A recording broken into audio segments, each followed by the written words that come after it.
Good morning students. आज के बड़े लेक्चर में आपका स्वागत है। 9वीं कक्षा सब्जेक्ट हिंदी लोक भारती। आज हम दूसरी इकाई में से पोएम नंबर 6 निसर्ग वैभव की पढ़ाई करेंगे। देखो बच्चों, हम निसर्ग वैभव पोएम शुरू करते हैं। इसको लिखा है सुमित्रानंदन पंत जी ने। ये एक पूरक पठन है। देखते हैं इनका परिचय। इनका जन्म है 20 मई 1900 कौसानी, उत्तराखंड। मृत्यु 28 दिसंबर 1977 में। इनका परिचय पंत जी छायावादी युग के 4 स्तंभों में से एक है। वे प्रकृति के साथ साथ मानव सौंदर्य और आध्यात्मिक चेतना के भी कुशल कवि थे। इनकी प्रमुख कृतियाँ देखते हैं। वीणा, गुंजन, पल्लव, ग्राम्य, चिदम्बरा, कला और बूढ़ा आदि काव्य संग्रह, हार, उपन्यास, 60 वर्ष एक रेखांकन, आत्मकथात्मक संस्मरण, पद्य संबंधी देखते हैं। रस की अनुभूति कराने वाली सुंदर अर्थ प्रकट करने वाली हृदय की कोमल अनुभूतियों का साकार रूप कविता है। प्रस्तुत रचना में प्राकृतिक वैभव, सौंदर्य, निसर्ग अनुभूति, उदात्तता, आध्यात्मिकता, अद्भुत भाषा प्रभाव एवं वर्णन शैली का साक्षात्कार होता है।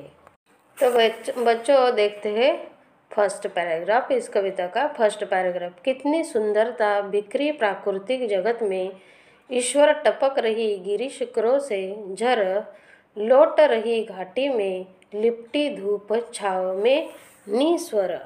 बच्चों इन शब्द का अर्थ समझते हैं। निस्वर यानी बिना आवाज किए। देखते हैं इस पैराग्राफ में कवि क्या कहते हैं। कवि कहते हैं, ये ईश्वर इस प्राकृतिक जगत में कितनी सुंदरता बिखरी हुई है। देखो बच्चों, कितनी सुंदरता बिखरी प्राकृतिक जगत में, ईश्वर टपक रही गिरी शिखरों से, झर लौट रही घाटी में, लिपटी धूप छाव में निस्वर। कवि कहते हैं, ईश्वर प्राकृतिक जगत में कितनी सुंदरता बिखरी हुई है। गिरी शिखरों पर, घाटियों में कहीं धूप है तो कहीं छाया पसरी हुई है। आगे देखते हैं, आगे का पैरा देखो। अनिल स्पर्श से पुलकित तृण दल, बहती सीमाहीन सलक्ष संगीत स्तोत्र सी, अहरह वन भू मर्रर। देखते हैं पहले कठिन शब्द का अर्थ। अनिल यानी पवन, पुलकित दूसरा शब्द कौन सा है? पुलकित यानी प्रसन्न, तृणदल तिनकों का समूह, सलक्ष यानी मधुर, और अहरह यानी प्रतिदिन, मर पत्ते हिलने का स्वर। देखते हैं इसी का अर्थ। वायु देखो, अनिल स्पर्श से पुलकित तृणदल, बहती सीमाहीन।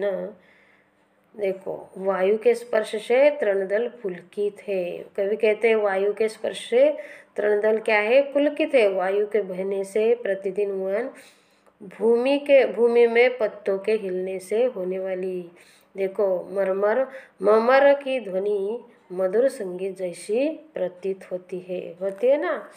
आगे देखो, आगे का प्यारा है कौन सा? फूलों की ज्वालाएं आंखें करती शीतल, मुकुल अधर मधु पीते, गुंजन भर मधुकर दल, तितली उड़ती दूर कहीं पल्लव छाया में, रुक रुक गाती वनप्रिय कोयल। देखते इस पैरे के कठिन शब्द का अर्थ। देखते हैं। मुकुल यानी कली, मधुकर यानी भौरा, पल्लव यानी कोमल पत्ते। देखते हैं कवि क्या कहते हैं। फूलों की शोभा देखो, फूलों की ज्वालाएं आंखें करती शीतल। देखो, फूलों की शोभा नेत्रों को शीतल प्रदान करती है। मुकुल अधर मधु पीते, गुंजन भर मधुकर दल, तितली उड़ती।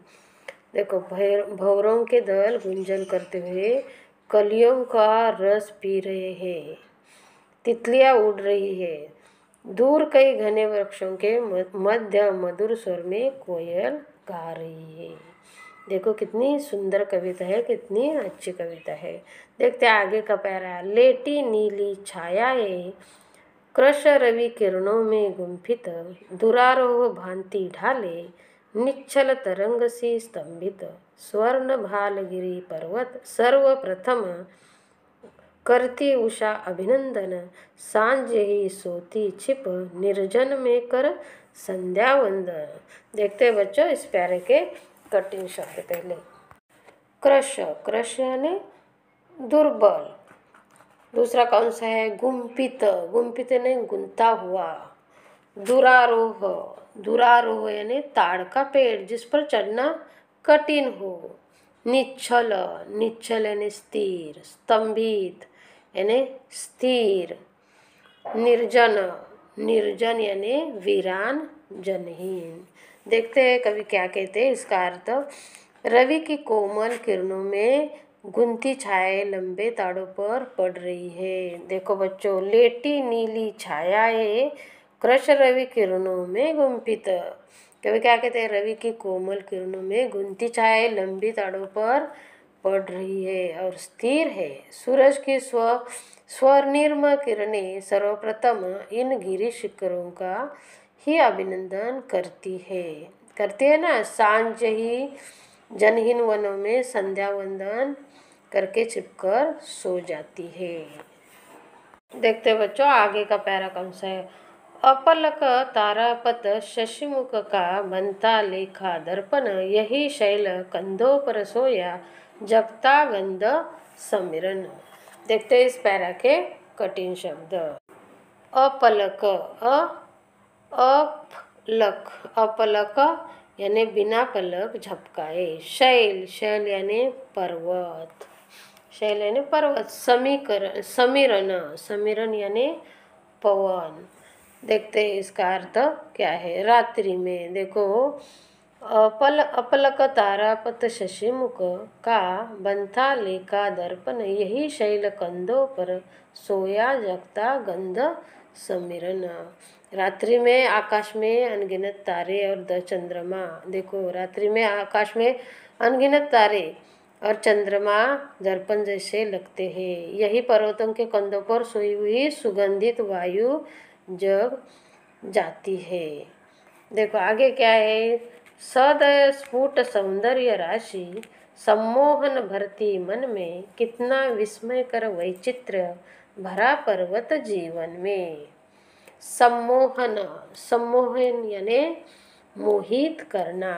विस्मयकर, देखो विस्मयकर यानी आश्चर्यजनक। वैचित्र्य यानी अनोखापन।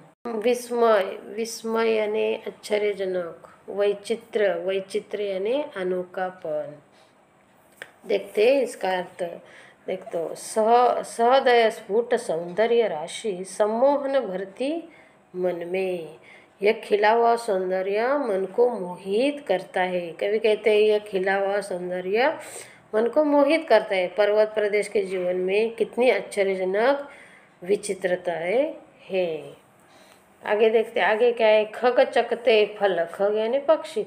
खग चकते फल कुतर रही गिलहरिया कोपल, वन पशु सब लगते प्रसन्न परिचित मरकत आंगन में।